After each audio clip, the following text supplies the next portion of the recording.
এখন বিএনপির মূল কাজ জিয়াউর রহমানের আদর্শ বাস্তবায়ন, বলছেন মির্জা ফখরুল। হাইব্রিড নেতাকর্মীকে ফের বিএনপিতে ফেরানোর চেষ্টা করলে কঠোর ব্যবস্থা, বলছেন দুলু। জানাবো, নেতাকর্মীদের তারেক রহমান ভয় দেখিয়ে নয়, উদারতা দিয়ে মানুষের মন জয় করুন। ভারত চাইলে শেখ হাসিনাকে ফেরত দিতে পারে, বলছেন পররাষ্ট্র উপদেষ্টা। এদেশে আর কোনো রাষ্ট্রের দাবিদারি চলবে না, বলছেন অলি আহমেদ। এবং সর্বশেষ জানাবো, ভ্যানে লাশের স্তূপ, ব্রাজিলের জার্সি দেখে স্বামীর লাশ শনাক্ত। দর্শক শুনছিলেন সংবাদ শিরোনাম, এখন বিস্তারিত। ভারত চাইলে শেখ হাসিনাকে ফেরত দিতে পারে, বলছেন পররাষ্ট্র উপদেষ্টা। সাবেক প্রধানমন্ত্রী শেখ হাসিনাকে ভারত চাইলে ফেরত দিতে পারে বলে মন্তব্য করেছেন অন্তর্বর্তী সরকারের পররাষ্ট্র বিষয়ক উপদেষ্টা মোহাম্মদ তৌহিদ হোসেন। তৌহিদ হোসেন বলেন, ভারত ফেরত দেবে কিনা সেটা তাদের বিষয়, চুক্তি আছে আমাদের, চাইলে দিতে পারার কথা। এখানে লিগ্যাল প্রসেস থাকে, আমি জানি না সেটা কিভাবে হবে। যদি লিগ্যাল সিস্টেম চাওয়া হয়, আইন ও স্বরাষ্ট্র মন্ত্রণালয় তাকে শেখ হাসিনা ফেরত আনতে হবে, তাহলে অবশ্যই আমরা চেষ্টা করব। পররাষ্ট্র উপদেষ্টা বলেন, যদি আইন আদালত আমাদের বলে তাকে ফেরত আনার জন্য, তখন সে ব্যবস্থা করার চেষ্টা করব। ভারতে শেখ হাসিনার কোনো স্ট্যাটাসে থাকছে জানতে চাইলে তৌহিদ আহমেদ বলেন, লাশ পাসপোর্ট অটোমেটিক্যালি বাতিল হয়ে গেছে, এটা ভারতীয় জিজ্ঞাসা করুন কি স্ট্যাটাসে তিনি সেখানে আছেন। বাংলাদেশে ভারতীয় প্রকল্প প্রসঙ্গে তৌহিদ হোসেন বলেন, চলমান প্রকল্পগুলো তো আমাদের শেষ করতে হবে। বাংলাদেশে ভারত বিরোধী মনোভাব তৈরি হয়েছে, সেজন্য ভারতীয়র মধ্যে এক ধরনের আতঙ্ক আছে। বিষয়টি নিয়ে পররাষ্ট্র উপদেষ্টার দৃষ্টি আকর্ষণ করা হলে তিনি বলেন, এই ধরনের ভীতির মধ্যে আছেন সেটি না বলে আতঙ্ক বলি। সেই ভীতি থেকে আশা করি তারা বেরিয়ে আসতে পারবেন। ভারতের সঙ্গে হওয়া বিগত সরকারের সবশেষ সময়ে করা সমঝোতা স্মারক বর্তমান সরকার পুনঃ বিবেচনা করবে কিনা জানতে চাইলে তৌহিদ হোসেন বলেন, এমওইউ চূড়ান্ত চুক্তি না, কাজে এখানে আমাদের স্বার্থ সুরক্ষিত হয়েছে কিনা সেটি তো আমরা দেখতেই পারি। স্বার্থ রক্ষা করে যা করা দরকার আমরা করব। এদেশে আর কোনো রাষ্ট্রের দাবিদারি চলবে না, বলছেন অলি আহমেদ।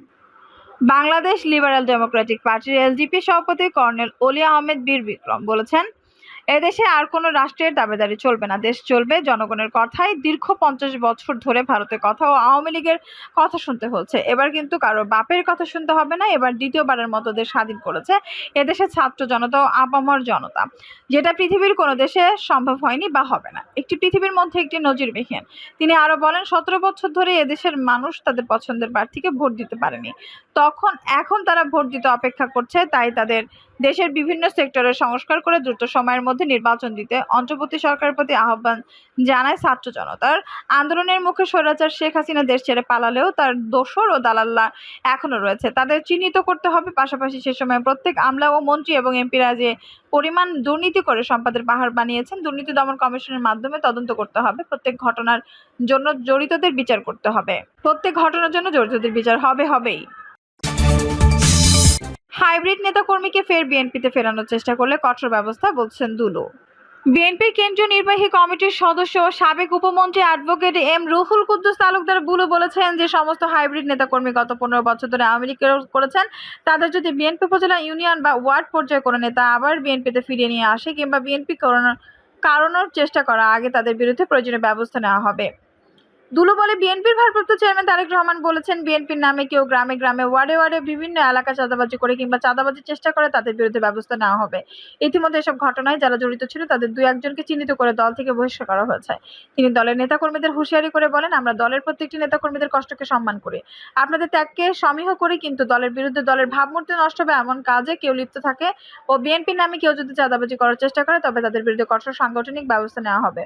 তিনি আরো বলেন, পতিত আওয়ামী লীগের কাউকে যদি বিএনপিতে অনুপ্রবেশের কেউ চেষ্টা করেন তাহলে তাকেও দল থেকে বহিষ্কার করা হবে, কোনো অবস্থাতেই তাদের ছাড় দেওয়া হবে না বলে হুঁশিয়ারি দেন বিএনপির এ নেতা।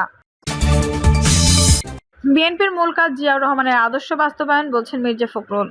বিএনপি মহাসচিব মির্জা ফখরুল ইসলাম আলমগীর বলেছেন, বাংলাদেশকে আধুনিক বাংলাদেশের রূপান্তরের ভিত্তি স্থাপন করেছিলেন বিএনপির প্রতিষ্ঠাতা ও সাবেক রাষ্ট্রপতি জিয়াউর রহমান। এখন বিএনপির মূল কাজ জিয়াউর রহমান যে স্বপ্ন দেখেছিলেন, যে আদর্শ প্রতিষ্ঠা করেছিলেন, সে আদর্শকে বাস্তবায়ন করা। দলের চেয়ারপারসন খালেদা জিয়া যে গণতান্ত্রিক ব্যবস্থার সূচনা করেছিলেন তা প্রতিষ্ঠা করা। বিএনপি মহাসচিব বলেন, দলের ভারপ্রাপ্ত চেয়ারম্যান তারেক রহমান যে নতুন বাংলাদেশের স্বপ্ন দেখেছেন, বাংলাদেশকে নতুন করে গড়ে তোলার জন্য তিনি যে কাজ করেছেন, সে বাংলাদেশে গড়ে তোলার জন্য তারা প্রতিজ্ঞাবদ্ধ হয়েছেন। বিএনপি মহাসচিব বলেন, বাংলাদেশে গণতান্ত্রিক উত্তরণ এবং অর্থনৈতিক সংস্কার একেবারে উচ্চ পর্যায়ে নিয়ে যাওয়ার জন্য জিয়াউর রহমান বিএনপি সৃষ্টি করেছিলেন। বিএনপি চেয়ারপারসন খালেদা জিয়া ১৯৯০ সালে ছাত্র জনতাকে সঙ্গে নিয়ে তৎকালীন স্বৈরাচারকে পরাজিত করে গণতন্ত্রের নতুন পথের সূচনা করেছিলেন। ২০২৪ সালে যে স্বাধীনতা, তার জন্য বিএনপি দীর্ঘ ১৫ বছর ধরে লড়াই সংগ্রাম করছে। বিএনপির ৭ শতাধিক নেতাকর্মী গুম হয়েছেন, ২,০০০-এর বেশি নেতাকর্মীকে গুলি করে হত্যা করা হয়েছে, ৬০ লাখের বেশি মানুষের বিরুদ্ধে মিথ্যা মামলা দেওয়া হয়েছে। নেতাকর্মীদের তারেক রহমান ভয় দেখিয়ে নয়, উদারতা দিয়ে মানুষের মন জয় করুন। শক্তি কিংবা ভয় দেখিয়ে নয়, বিএনপি নেতাকর্মীদের ইনসাফ ও উদারতা দিয়ে মানুষের মন জয় করতে বলেছেন দলটির ভারপ্রাপ্ত চেয়ারম্যান তারেক রহমান। দলের নেতাকর্মীদের উদ্দেশ্যে তিনি বলেন, আপনাদের প্রতি আমার স্পষ্ট বার্তা, জনগণের ভালোবাসা অর্জন করুন। তারেক রহমান বলেন, বিএনপি প্রতিষ্ঠার পর থেকে আজ পর্যন্ত রাষ্ট্র পরিচালনা কিংবা বিরোধী রাজনৈতিক দল হিসেবে দেশে গণতান্ত্রিক এবং মানুষের অধিকার প্রতিষ্ঠার প্রতিটি আন্দোলনে সংগ্রাম দেশ এবং জনগণের স্বার্থ সমুন্নত রেখেছে দলটি। এই কারণে শত প্রতিকূল পরিস্থিতি পেরিয়েও দেশের গণতন্ত্রকামী জনগণের কাছে বিএনপি সবচেয়ে জনপ্রিয় এবং বিশ্বস্ত রাজনৈতিক প্রতিষ্ঠান। তিনি বলেন, দেশ বর্তমানে ইতিহাসের এক সন্ধিক্ষণে এসে পৌঁছেছে। ছাত্র জনতার আকাঙ্ক্ষার বৈষম্যহীন বাংলাদেশ গড়ার কঠিন এক চ্যালেঞ্জের মুখে অন্তর্বর্তীকালীন সরকার। হাজারো শহীদের আত্মত্যাগ আর অসংখ্য ছাত্র জনতার নিদারুণ যন্ত্রণাকর পরিস্থিতির মধ্য দিয়ে গত ৫ আগস্ট দেশ স্বৈরাচার মুক্ত হয়েছে। তবে গণ অভ্যুত্থানের সাফল্য এবং সম্ভাবনা ন্যাসাত করে দিতে স্বৈরাচারের দোসররা এখনো ষড়যন্ত্র অব্যাহত রেখেছে। আমি বিশ্বাস করি, বাংলাদেশের পক্ষের শক্তি সতর্ক থাকলে বাংলাদেশকে আর বিপথে নেওয়া যাবে না, আর পথে হারাবে না বাংলাদেশ। তিনি বলেন, আমি মনে করি, আমাদের দল বিএনপি মনে করে, রাষ্ট্র সংস্কারকে কার্যকর করতে হলে দেশের রাজনৈতিক দলগুলোর দৃষ্টিভঙ্গি এবং কার্যক্রমেও স্বচ্ছতা নিশ্চিত করার বিষয়টি উপেক্ষা করার সুযোগ নেই। সে লক্ষ্যে ২০২৩ সালের জুলাই মাসে রাজনৈতিক দল হিসেবে বিএনপি রাষ্ট্র সংস্কারের পাশাপাশি দলীয় রাজনৈতিক সংস্কার কর্মসূচি ঘোষণা করেছে। বিএনপি সব মত ও পথের সমন্বয়ে বাংলাদেশি জাতীয়তাবাদের ভিত্তিতে একটি অন্তর্ভুক্তিমূলক, বৈষম্যহীন ও সম্প্রতিমূলক সরকার প্রতিষ্ঠা নির্বাচনের দলীয়করণে বৈষম্য ও সম্প্রতিমূলক সরকার প্রতিষ্ঠা নির্বাচনকালীন দল নিরপেক্ষ তত্ত্বাবধায়ক সরকার ব্যবস্থা প্রত্যাবর্তন, রাষ্ট্রীয় ক্ষমতার ভারসাম্য প্রতিষ্ঠার লক্ষ্যে নির্বাহী বিভাগ, আইন বিভাগ ও বিচার বিভাগের ক্ষমতা, দায়িত্ব ও কর্তব্যের সমন্বয় করা, পরপর ২ টার্মের বেশি প্রধানমন্ত্রীর দায়িত্ব পালন না করা, উচ্চকক্ষ বিশিষ্ট আইনসেবা প্রবর্তন, এমনকি সংবিধানের ৭০ অনুচ্ছেদ সংশোধন করার বিষয়টিও পরীক্ষা নিরীক্ষা করা সহ রাষ্ট্র সংস্কারের জন্য ৩১ দফা রূপরেখা দিয়েছে। আমি মনে করি, বিএনপি মনে করে, জনগণের কাঙ্ক্ষিত বাংলাদেশ গঠনের জন্য রাষ্ট্র ও রাজনীতি সংস্কারের বিকল্প নেই। দীর্ঘমেয়াদী রাষ্ট্র সংস্কার কার্যক্রম জনগণের প্রত্যক্ষ ভোটে নির্বাচিত সরকারের মাধ্যমে হলে সেটি বেশি কার্যকর বলেও জনগণ বিশ্বাস করে। ভ্যানে লাশের স্তূপ, ব্রাজিলের জার্সি দেখে স্বামীর লাশ শনাক্ত। ভ্যানে লাশের হলুদ জার্সি দেখে নিখোঁজ স্বামীকে শনাক্ত করলেন স্ত্রী লাকিয়া আক্তার। সেই ভিত্তিতে কাপড় দিয়ে ঢেকে রাখা দেহগুলোর স্তূপ থেকে ব্রাজিলের জার্সি পরিহিত একটি হাত বের হয়ে থাকতে দেখা যায়। সেই হাত দেখে ওই ব্যক্তিকে স্বামীর লাশ হিসেবে শনাক্ত করেছেন তিনি। লাকিয়া আক্তার নামের ওই নারী বলেছেন, লাশের ভ্যানে থাকা ওই ব্যক্তি তার স্বামী আবুল হোসেন। একসময় লাকির প্রতিবেশীরও ওই হাত আবুল হোসেনের হওয়ার কথা বলছিলেন। তিনি ছাত্র জনতার আন্দোলনে ৫ আগস্ট শেখ হাসিনার পালিয়ে যাওয়ার খবর শুনে ব্রাজিলের জার্সি পরে ঘর থেকে বেরিয়েছিলেন। লাকি আক্তার গত ৫ আগস্ট থেকে তার স্বামী আবুল হোসেনের নিখোঁজ থাকা নিয়ে আশুলিয়া থানায় সাধারণ ডায়েরিও করেছিলেন। একটি ভিডিওতে ভাইরাল হওয়ার ভ্যানে একটির উপর আরেকটি নিথর দেহ স্তূপ করে রাখার যে ভিডিও ফেসবুকে ছড়িয়েছে, সেটি সাভারের আশুলিয়া থানার ঠিক পাশের ঘটনা বলে ইতিমধ্যে গণমাধ্যম সহ দেশব্যাপী ঝড় তুলেছে। সেখানকার বাসিন্দা জনাব আলী বলেন, ভিডিওটিতে যে ভ্যানে রক্তমাখা নিস্তেজ দেহগুলো তুলতে দেখা গেছে, সেটি দাঁড়ানো ছিল থানার কোনায় জমে মসজিদের ঠিক পেছনে গলির উপরে। সময় তখন বিকেল ৫টা। এর কিছুক্ষণ পর সড়ক থেকে দেহগুলো ওই ভ্যানে তোলা হয়। স্থানীয় লোকজন বলেন, পরে পুলিশ চলে যাওয়ার পর থানার সামনে থেকে পুলিশের একটি লেগুনা জ্বলতে দেখা যায়। পরিস্থিতি শান্ত হলে জনগণ সেই আগুন নেভানোর পর সেখানে কয়েকটি পোড়া লাশ দেখতে পান। ৬ আগস্ট সেখানে ৬টি পোড়া লাশ উদ্ধার করা হয়। সেগুলোর মধ্যে ৪টি স্বজনদের কাছে হস্তান্তর করা হয়। বাকি ২ জনের লাশ বেওয়ারিশ হিসেবে নিকটবর্তী আমতলী গোরস্থানে দাফন করা হয় বলে স্থানীয় সূত্রমতে জানা গেছে।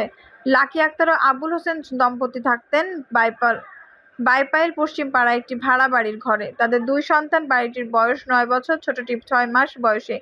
আবুল হোসেন দিন মজুরি ভিত্তিতে ট্রাক থেকে মালামাল নামানোর কাজ করতেন। লাকি সেখানকার একটি পোশাক কারখানায় কাজ করতেন। তবে ছোট বাচ্চাটি জন্মের পর শারীরিক কারণে কাজ করতে ছাড়তে বাধ্য হন। সংসার চালিত পুরোপুরি আবুল হোসেনের রোজগারে। শনিবার ভাড়া বাসার কথা হয় তার সঙ্গে। কান্নায় ভেঙে পড়েছিলেন, বারবার বলেছিলেন তার সন্তানদের এখন কি হবে। লাকি আক্তার বলেছেন, গত ৫ আগস্ট দুপুর ১২টার দিকে বাসা থেকে বের হয়েছিল আবুল হোসেন। এরপর থেকে আর কোনো খোঁজ খবর পাওয়া যায়নি। ৬ মাসের বাচ্চা কোলে লাকি এই কয়েকদিন ধরে হাসপাতাল, মর্গ, কারাগার, থানা থেকে শুরু করে সেনানিবাস পর্যন্ত স্বামীর খোঁজে গিয়েছিলেন। পরে গত শুক্রবার রাতে তার একজন আত্মীয়কে কেউ একজন ভিডিওটি পাঠিয়ে দেখতে বলেন। আত্মীয়টি সেটি তাকে দেখালে তিনি স্বামীকে চিনতে পারেন। সে সময় ভ্যানে ঢাকা চাদর কিছুটা সরে গিয়ে আরও দেহের নিচে চাপা পড়ে থাকা একজনের হাত বের হয়ে যায়। ২-৩ সেকেন্ডের সেই হাতের ছবি দেখে তাকে আবুল হোসেন বলে শনাক্ত করেন তার স্ত্রী, স্বজন, প্রতিবেশীরা। লাকি আক্তার বলেছেন, ৫ আগস্ট দুপুরের দিকে ব্রাজিল ফুটবল দলের একটি হলুদ রঙের জার্সি আর লুঙ্গি পরে বাসা থেকে বের হয়েছিল তিনি। আশপাশে অনেকেই চেনেন আবুলকে। বাইপাইল মসজিদ থেকে যখন আসরের আজান হচ্ছিল তখন মসজিদের পাশেই তাকে দেখেছেন স্থানীয়রা। দর্শক, এই ছিল এখনকার সর্বশেষ সংবাদ। নিউজটি ভালো লাগলে অবশ্যই একটা লাইক দিন, কমেন্টে আপনার মূল্যবান মতামত জানান। সবসময় আমাদের পাশে থাকতে সাবস্ক্রাইব করে বেল বাটনটি অন করে রাখুন। ধন্যবাদ।